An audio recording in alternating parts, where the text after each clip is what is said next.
अस्य श्रीरुद्राध्याय प्रश्नमहामन्त्रस्य अघोरऋषिः अनुष्टुप्छन्दः सङ्कर्षणमूर्तिस्वरूपो योऽसावादित्यः परमपुरुषस्त्वयेष रुद्रो देवता नमः शिवायेति बीजम् शिवधरायेति शक्तिः महादेवायेति कीलकम् श्रीसाम्ब सदाशिवप्रसादसिद्ध्यर्थे जपे विनियोगः।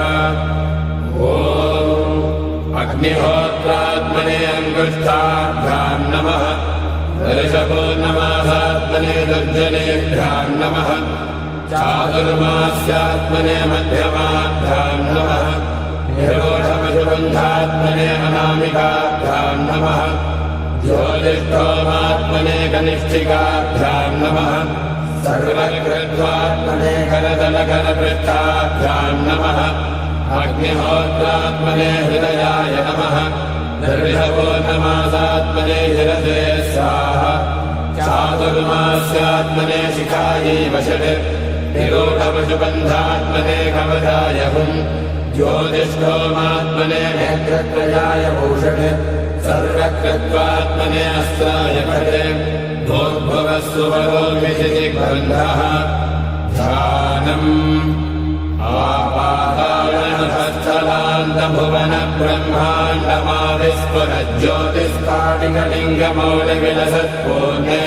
आपातालनभस्थलान्तभुवनब्रह्माण्डमाविस्फुरज्योतिस्फाटिकलिङ्गमौलिविलसत्पूर्णेन्दुवान्तामृतैः हस्तोकाप्लुतमेकमेशमनिशम् रुद्रानवाकाञ्जपञ्चायेतीक्षिरसिद्धये द्रुवफलम् विप्रो विविन्देक्षिवम् पीठम् यस्य धरित्रे जलधरकलशम् लिङ्गमाकाशमूर्तिम् नक्षत्रम् पुष्पमाल्यम् गहनकुसुमम् चन्द्रमन्यग्नेत्रम् कुक्षिः सप्तसमुद्रम् हिमगिरिशयनम् सप्तपादालपादम् वेदम् वक्त्रम् षडङ्गम् दशदिशिवसनम् दिव्यलिङ्गम् नमामि ब्रह्माण्डौ व्याप्तदेहापसितहिमरुजा भासमाला भुजङ्गैः कण्ठे कालाकमद्दा कलितशशिकला चण्डकोदण्डहस्ताः रक्षा रुद्राक्षमालाः प्रकटितविभवा शाम्भवा मूर्तिभेदा रुद्रा श्रीरुद्रसूक्तप्रकटितविभवा न प्रयच्छन्तु सौख्यम्। ॐ गणानान्त्वा गणपतिगुं हवामहे कविम् कवीनामुपमश्रवस्तमम् ज्येष्ठराजम् ब्रह्मणाम् ब्रह्मणस्पत आनशृण्वन् ज्येष्ठराजम् ब्रह्मणाम् ब्रह्मणस्पत आनशृण्वन्नोदिभिः सेदसादनम्। ॐ महागणपतये नमः।